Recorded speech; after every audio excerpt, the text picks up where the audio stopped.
Matthew chapter 4. Verse 8. We're reading to 11. The third temptation. Read with me. We'll read verse 8 and then I'll continue. 1, 2, read. Again, the devil taketh him up into, stop, not towards, into. The devil taketh him. Who is the him? Your Jesus. Taketh him into an exceeding high mountain. And what happened when they got to that mountain? He stood from that mountain and saw the glory of the entire earth. That there is a mountain a man can stand, and from that mountain you can see the glory of the whole earth. This is the mountain that Satan took Jesus. There were many mountains, but he knew only one would be worth tempting Jesus in. And he took Jesus to that mountain. The Bible calls it an exceeding high mountain. And then he showed him the kingdoms of this world and the glory of them. Next verse. And saith to him, all these things. What things? The kingdoms and the glories I will give thee. So Satan is negotiating a transaction here, but there was a location. He said, Jesus, I want to talk to you, but let's go up the mountain. We don't do these kinds of discussion on a plain land. He took him to an exceeding high mountain where it was only two of them. And then he says, this is, I want to give. That one is a deception. Because when you give something and demand something, it's not giving, it's business. He used a very deceptive terminology. He says, I will give thee if thou will fall down. I will give you pure water if you will give me 100 naira. Is that charity? No. Satan is negotiating something with Jesus, your Jesus. And look at the interesting system. He starts by marketing something for him. He says, before we talk, see first, so that you will believe me. Look at the kingdoms, and then look at their glories, the wealth. And then he says, now that you have seen and are convinced, let us discuss. This is my proposal. I will give you access from this mountain to all these kingdoms. They will be at your beck and call. What I will get in return, listen carefully, is that you will fall down and worship me. Now imagine, God forbid, but just imagine that Jesus agreed. What do you think would have happened? Jesus would have come down that mountain with strange influence that you cannot explain. Now you were not there. All you know is that he bowed down and said, Satan, I'm more interested in the kingdom and the glory. O King Satan, I acknowledge you as my Lord. I give you my heart. And Satan says, okay, as I agreed. If Satan tempted Jesus, how many other people has he taken to that mountain to say, come, forget about this, let me show you how things happen in this earth. And then he says, look at this, I will give you these kingdoms and the glory. Bow down to me. Not everybody will say no.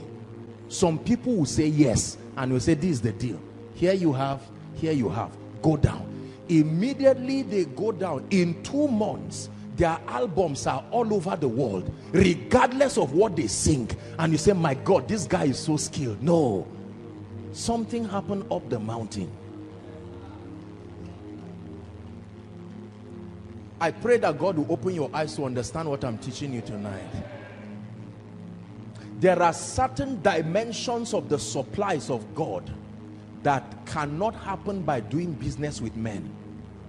You must do business with spirits. I cast my crown before, listen, the highest royalty. Remember, that's what Satan wanted. Bow down and worship me. Satan has been obsessed with allegiance and loyalty. The kingdoms did not mean anything to him. The glories did not mean anything to him. But he knows that it is the system that men need. And so what he decided to do was to make sure that he has control of those systems, and then he will continue to call men to say, let us negotiate. What shall it profit a man if he gains the whole world? Question, where did that business happen? That he gained the whole world? Because that is a business terminology. What shall it profit a man if he gains the whole world? Where is the law? Show me where men gain the whole world. Do they gain it in a bank? Do they gain it in an investment house? Show me where men gain the whole world and give up their soul. That business, when you get there, the commodity is your soul versus the world, not your product. Your soul and the world. Your soul and the world. Your soul and the world. Your soul and the world. So you now know that it says, I wish above all things that you prosper, but I hope your soul too was not lost while you are prospering.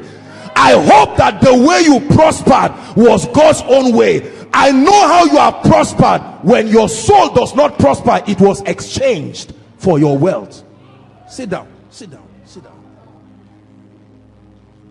Yabone nakao sujada nena sarkin salama sarkin. My concern is not your prosperity. I can know what kind of exchange happened by looking at your soul. Immediately I look at your money, the next thing I should look at is your soul. If I find out that your spiritual life went down, there was an exchange that happened on the mountain. Whether you are aware or not, you have followed a system that has sold your soul.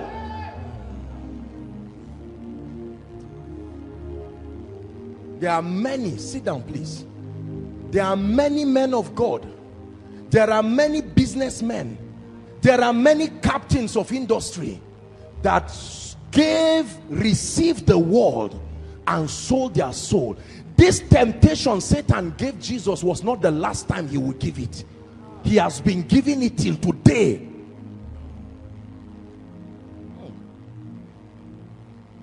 So he says, I wish above all things that you will prosper, but I will know how the prosperity came, not by looking at the money, but looking at your soul. When I see both your soul and your pocket rising, I know where that grace came from. It can't be the devil. The devil will never allow your pocket and your soul to rise at the same time. So I look at your prosperity, and then I look at your soul. I see that in your rising, you gave up your values. You gave up your character. You gave up your family. You gave up your integrity. I know that there is a negotiation happening. You are giving your soul for mundane things. Are we together? Look what Jesus did. Verse 10. Jesus said, get thee hence, Satan, for it is written, thou shalt worship the Lord thy God, and him only shalt thou serve. What was Satan looking for? Allegiance. Satan does not need money. He does not want money. So apostle, why is it that there is difficulty in meeting our bills at home? Satan knows that men cannot endure hardship indefinitely. So he manipulates the economy and waits for you on that mountain. He knows that when the pain becomes too much and your church cannot build, the pastor will say, I thank God for this, but I prophesy, Sam, bring 1 million. Remember, that's not how he started. But because of the pain, we need money. Generator needs to be fueled fast. And now I'm at a point, we brought a man of God abroad and we cannot pay him. So Sam, bring 1 million, bring 2 million. So I see the church's financing rising, but I look at the soul of the members. So I know that an exchange has happened. The pastor negotiated an exchange. I'm not saying this in a critical way. The greatest dread of Satan is that you prosper while your soul prospers. What then is his gain? Think how annoying it will be for me as a businessman. This is what I'm selling. Look up, please. And then I see you hold both money and my product. Are you getting what I'm saying now? Now, you think what that would do to me? My advantage has been ruined. You have shown me I don't need you. That's the statement that this is happening. And so when you can have a prosperous soul and you are empowered economically, are we together? You get up in the morning and say, my children, we are waiting upon the Lord today, yet the increment in the school fees does not affect the prayer because the resources are there. Glory be to God. Satan says, what then is my entry point in this family? Thank you. Is God speaking to someone? What shall it profit a man? Please listen to this message, because I promise you, every one of us, you will climb that mountain. Listen. You may climb that mountain and come back with wood, or you can climb that mountain and come back as a soulless person. That on that mountain, Satan will give you mundane things.